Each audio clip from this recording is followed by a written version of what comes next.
നമസ്കാരം. യുദ്ധം അവസാനിപ്പിക്കണമെന്നാവശ്യപ്പെട്ട് ഹമാസിനെതിരെ സ്വയം തെരുവിലിറങ്ങിയിരിക്കുകയാണിപ്പോൾ പലസ്തീൻ ജനത.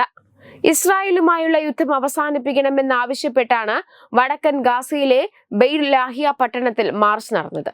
പ്രതിഷേധത്തിൽ ആയിരക്കണക്കിന് പേർ പങ്കെടുത്തുവെന്നാണ് റിപ്പോർട്ട്. ഹമാസിന്റെ ഭരണം മടുത്തു, ഹമാസ് പുറത്തുപോകൂ, യുദ്ധം മതിയായി, ഭക്ഷണം വേണം, ഞങ്ങൾക്ക് സമാധാനം വേണം തുടങ്ങിയ മുദ്രാവാക്യങ്ങൾ പ്രതിഷേധക്കാർ ഉയർത്തി.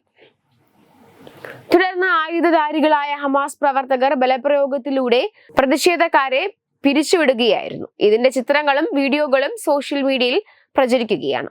സംഭവത്തിൽ ഹമാസ് ഔദ്യോഗിക പ്രതികരണത്തിന് തയ്യാറായിട്ടില്ല. വിശ്വാസവഞ്ചകരാണ് പ്രതിഷേധം നടത്തിയതെന്ന് ഹമാസ് അനുകൂലികൾ പറയുന്നു. അതേസമയം ഗാസയിൽ നിന്ന് ജനങ്ങളോട് ഒഴിഞ്ഞു പോകാൻ ഇസ്രായേൽ വീണ്ടും ആവശ്യപ്പെട്ടു. ഗാസയിലെ സെയ്ദൂൻ, ടെൽ അൽ വഹവ എന്നിവിടങ്ങളിൽ നിന്ന് ഒഴിഞ്ഞു പോകണമെന്നാണ് നിർദ്ദേശം. ബന്ദികളെ ഉടൻ മോചിപ്പിച്ചില്ലെങ്കിൽ ആക്രമണം തുടരുമെന്നാണ് ഇസ്രായേൽ പ്രധാനമന്ത്രി ബെഞ്ചമിൻ നെതന്യാഹു പറയുന്നത്. അതേസമയം 42 ദിവസത്തെ വെടിനിർത്തലിനു ശേഷം ഈ മാസം 18-നാണ് ഇസ്രായേൽ ഗാസയിൽ യുദ്ധം പുനരാരംഭിച്ചത്. ആക്രമണത്തിൽ 700-ലേറെ പേർ മരിച്ചു. ഗാസ സിറ്റിസൺസിൽ നിന്ന് ഒഴിഞ്ഞു പോകാൻ താമസക്കാരോട് ഇസ്രായേൽ ആവശ്യപ്പെട്ടു. ഈ മാസം ആദ്യം തന്നെ ഗാസയിലേക്കുള്ള ഭക്ഷ്യവസ്തുക്കൾ, മരുന്ന്, ഇന്ധനം, മറ്റ് സഹായങ്ങൾ എന്നിവയുടെ വിതരണം ഇസ്രായേൽ തടഞ്ഞിരുന്നു. 17 മാസമായി നടക്കുന്ന യുദ്ധത്തിൽ 50,000-ലേറെ പലസ്തീൻകാരാണ് കൊല്ലപ്പെട്ടത്.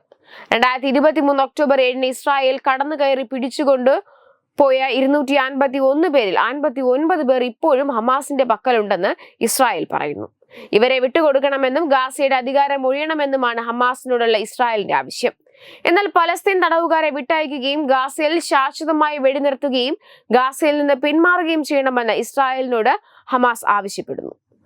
അതേസമയം ഹമാസിന് മുന്നറിയിപ്പുമായി ഇസ്രായേൽ പ്രധാനമന്ത്രി ബെഞ്ചമിൻ നെതന്യാഹു അടുത്തിടെയും രംഗത്തെത്തിയിരുന്നു. ഗാസയിൽ ഇപ്പോഴും തടവിലാക്കപ്പെട്ടിരിക്കുന്ന എല്ലാ ബന്ദികളെയും ഹമാസ് മോചിപ്പിച്ചില്ലെങ്കിൽ നരകത്തിന്റെ വാതിലുകൾ തുറക്കുമെന്ന് നെതന്യാഹു മുന്നറിയിപ്പ് നൽകിയിരുന്നു. ഗാസയിൽ ഹമാസിനെതിരെ ഇസ്രായേലും അമേരിക്കയും സംയുക്ത നടപടി ആലോചിക്കുന്നുണ്ടെന്നും നെതന്യാഹു വ്യക്തമാക്കി. US സ്റ്റേറ്റ് സെക്രട്ടറി മാർക്കോ റൂബിയോയുമായി നടത്തിയ കൂടിക്കാഴ്ചയ്ക്ക് ശേഷം നടത്തിയ സംയുക്ത പ്രസ്താവനയിലായിരുന്നു നെതന്യാഹുവിന്റെ ഈ പ്രതികരണം ഉണ്ടായത്. വെബ് ഡെസ്ക് തത്വമൈ TV.